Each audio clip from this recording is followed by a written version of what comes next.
छोड़ेंगे न हम तेरा छोड़ेंगे न साथ ओ हम साथी, तेरा मरते साथ दम ओ तक। साथी। नमस्कार दोस्तों, आज हम 12वीं के महत्वपूर्ण टॉपिक के बारे में बात करेंगे, जिसमें एग्जाम की दृष्टि से दो टॉपिक्स पूर्ण रूप से महत्वपूर्ण है। जैसा कि हमने एक्स HXO2, HXO3, HXO4 की अम्लीय शक्ति की तुलना करें। आज उसके संदर्भ में बात करेंगे। सबसे पहले देखते हैं कि यह किन सिद्धांतों के आधार पर इसके अम्लीय शक्ति के मान को ज्ञात किया जाता है। तो ऐसा हम जब भी इसमें ऑक्सीजन परमाणु को देखते हैं तो ऑक्सीजन परमाणु के आयन के आधार पर ही, आयन पर जो ऋण आवेश पाया जाता है उसके आधार पर भी इसके अम्लीय शक्ति के मान को ज्ञात किया जाता है। हम समझते हैं कि सबसे पहले ये आयन फॉर्म नहीं होता है, तो क्या करते हैं, इसको आयन फॉर्म लाते हैं। तो हमने यहाँ पर से आयन फॉर्म ला दिया है। ये समझिए कि आयन फॉर्म आता कैसे है। तो हाइड्रोजन के पास कितना दिया हो, वैलेंस इलेक्ट्रॉन 1 होता है।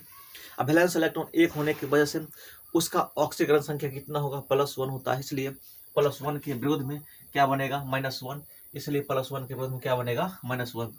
तो ऑक्सीजन पर जितना ही ऋण आवेश होगा, ऑक्सीजन पर जितना ही ऋण आवेश होगा, उसी ऑक्सीजन के ऋण आवेश के आधार पर ही अम्लीय शक्ति का मान ज्ञात किया जाता है। तो मतलब ऑक्सीजन प्रति परमाणु पर, ऑक्सीजन प्रति परमाणु पर ऋण आवेश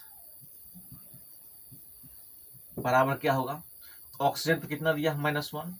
कितना, एक परमाणु दिया हुआ, 1 से भाग कर दिया हमने, -1/2। इसका -1/3, -1/4। इस प्रकार से हम ऑक्सीजन पर जो आवेश दिया हुआ है उसके परमाणु संख्या से हमने भाग कर दिया। क्योंकि यहाँ लिखा हुआ है, दिया हुआ है ऑक्सीजन प्रति परमाणु पर ऋण आवेश। इसको जब हल करते हैं तो क्या निकलता है, -1, 0.5, 0.33, 0.25। यह एक ऋण आवेश है। क्या है, ऋण आवेश है। ऋण आवेश के माध्यम से ही, जिसमें सबसे कम ऋण आवेश होगा, जिसमें सबसे कम ऋण आवेश होगा, वह अम्ल उतना ही अधिक शक्तिशाली होगा। चूंकि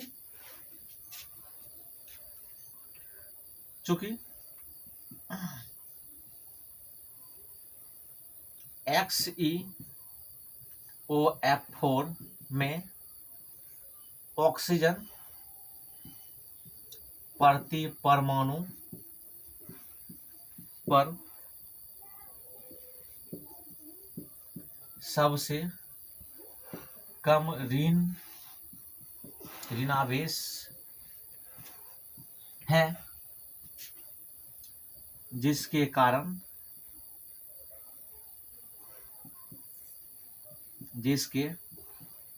कारण सबसे प्रबल अम्लीय होगा। अर्थात HXO से अधिक अम्लीय होगा, HXO2 से अधिक होगा, HXO3 सबसे अधिक अम्लीय होगा, HXO4 ये सबसे अधिक अम्लीय होता है। तो आप शॉर्ट फॉर्म में इस चीज को देख सकते हैं। तो ऑक्सीजन के पास जितना ही अधिक परमाणु है वह अधिक अम्लीय होता है। अब हम इसके नेक्स्ट प्रश्न के बारे में बात करते हैं। XeF4 और XeF6 के बनावट, प्रसंकरण और आकृति को प्रदर्शित करें।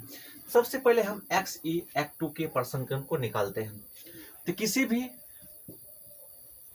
किसी भी यौगिक का प्रसंकरण निकालने के लिए सबसे पहले उससे कुछ कंडीशन पर ध्यान देना पड़ता है।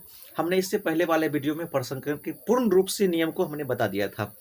अब हम इसके बनावट को, प्रसंकरण को या आकृति को ज्ञात करने के लिए इसके वैलेंस इलेक्ट्रॉन को पूर्ण रूप से ध्यान रखना पड़ेगा। सबसे पहला काम क्या करते हैं, सबसे पहला काम इसके कुल वैलेंस इलेक्ट्रॉन को निकालते हैं। कुल वैलेंस इलेक्ट्रॉन, जेनॉन ग्रुप 18 के तत्व है। ग्रुप 18 के तत्व होने के कारण इसका वैलेंस इलेक्ट्रॉन 8 होगा, प्लस फ्लोरीन का वैलेंस इलेक्ट्रॉन, हेलोजन परिवार के सदस्य हैं फ्लोरीन, इसलिए इसका वैलेंस इलेक्ट्रॉन 7 होगा। तो 7 दो परमाणु इसके पास दिया हुआ है, तो 7 इसके पास 2 से मल्टीप्लाई हो जाएगा, कितना हो गया इसके पास में कुल मिला करके 8 प्लस कितना 7 दूनी 14, कितना होगा 26, 22 होगा।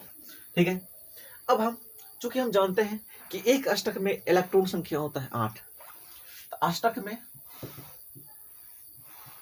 अष्टक में उपयुक्त इलेक्ट्रॉन की संख्या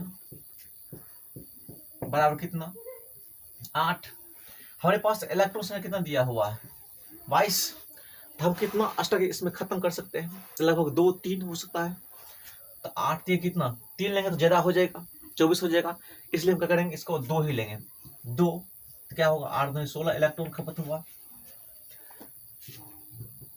बचे इलेक्ट्रॉन की संख्या कितना होगा, तो 22 माइनस 16 बराबर कितना 6।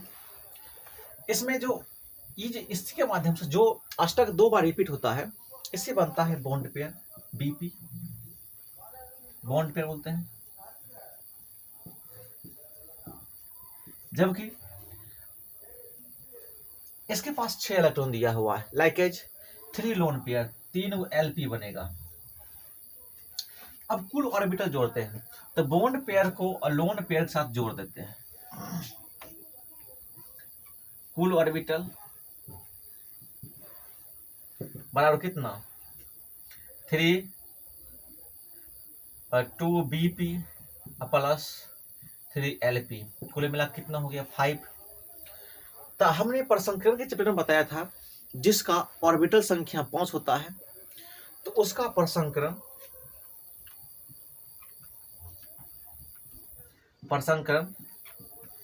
sp3d होता है, sp3d होता है। बनावट त्रिकोणीय द्विपिरामिडी होता है, जबकि आकृति को निकालने के लिए इसके बनावट को पूर्ण रूप से कंप्लीट करवाना पड़ेगा। तो बनावट पर ध्यान देते हैं। इसमें लगा हुआ है कितना फ्लोरीन, इसके पास लोन पेयर कितना दिया हुआ है, एलपी कितना दिया हुआ 3, तो तीनों एलपी को हमने 3 पोर्शन में डाल दिया, 3 कोना में डाल दिया है। इसके केंद्र में कौन दिया हुआ जेनॉन, फ्लोरीन ऊपर होगा फ्लोरीन नीचे होगा। जब हम इसकी आकृतियों को निकालते हैं तो जितना भी लोन पेयर उसको ढक देते हैं, ढकने के बाद जो ये रचना जो बन रहा है इसकी रचना कहलाता है रैखिक लीनियर। इस प्रकार से हमने पूर्ण रूप से इसको कंप्लीट करवाया। लेकिन अब XeF4 XeF6 को ही बनाकर कंप्लीट करते हैं, ध्यान से देखते रहिए।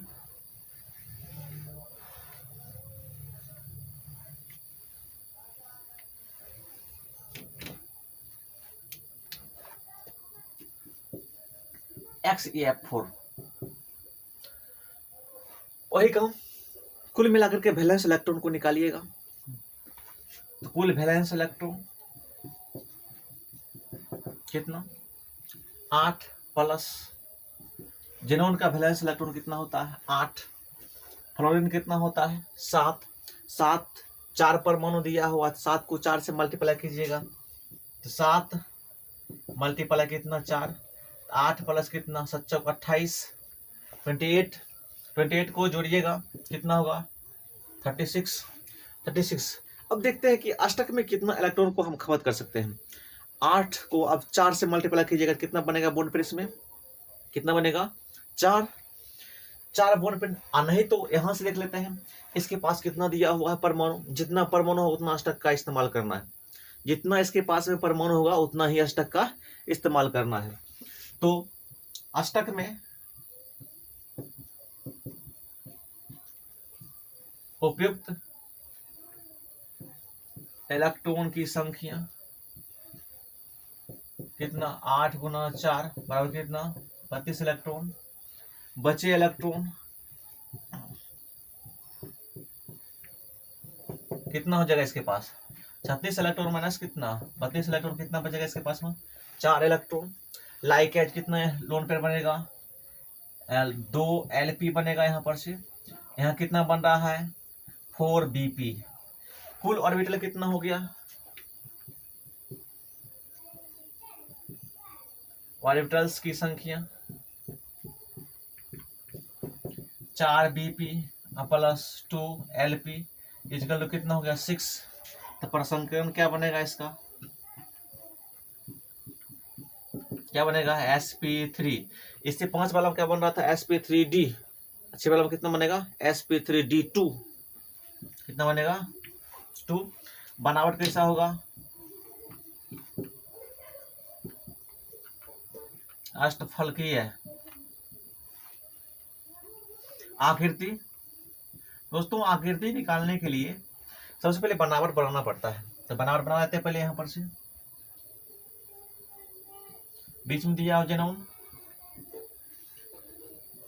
प्रत्येक कॉर्नर पर दिया हुआ है 4 परमाणु दिया इसके पास में। तो फ्लोरीन आएगा यहाँ पर फ्लोरीन।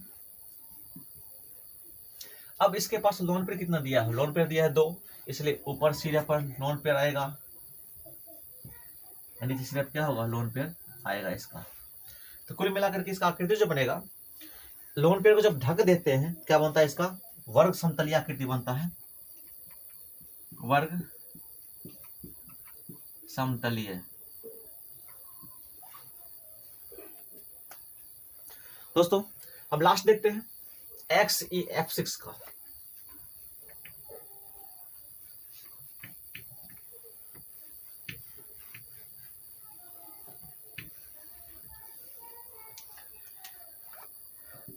XeF6 कुल वैलेंस इलेक्ट्रॉन निकालना पहले की तरह 8 प्लस फ्लोरीन कितना होता है 7 मल्टीप्लाई कितना 6 8 प्लस कितना 6 को 7 से मल्टीप्लाई कीजिए कितना होगा 42।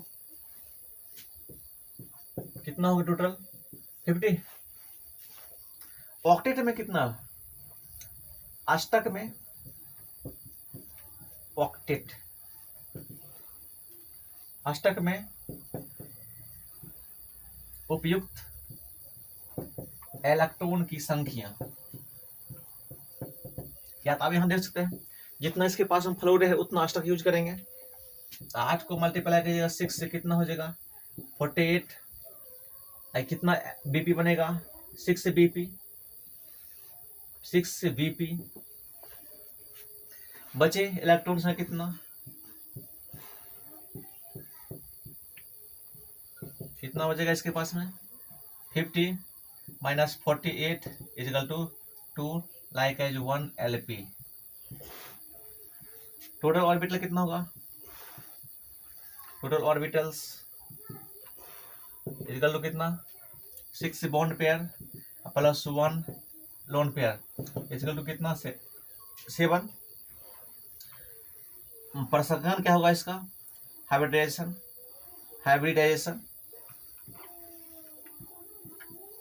कितना बनेगा sp3d3। बनावट पंचभुज द्विपिरामिडी।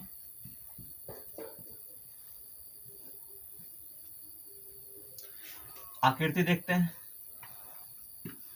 इसको समझने के लिए सबसे पहले इसका आकृति बनाना पड़ेगा बराबर बनाना पड़ेगा पहले।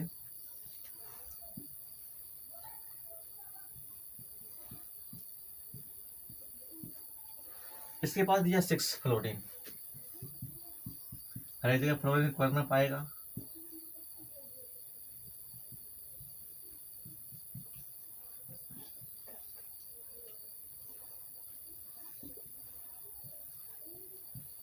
एक लोन पेयर को यहां पर हमने डाल दिया। इस प्रकार से विकृति पंचभुज का निर्माण करेगा। विकृति पंचभुज का निर्माण करेगा। दोस्तों, अगर वीडियो अच्छा लगे तो सब्सक्राइब जरूर करें और वीडियो को पूर्ण रूप से देखिएगा ताकि आपको पूर्ण रूप से समझ में आवे। यह आपके एग्जामिनेशन के लिए बहुत ही महत्वपूर्ण होगा। धन्यवाद। धीरे धीरे बोल कोई सुन ना ले, धीरे धीरे बोल कोई सुन ना ले।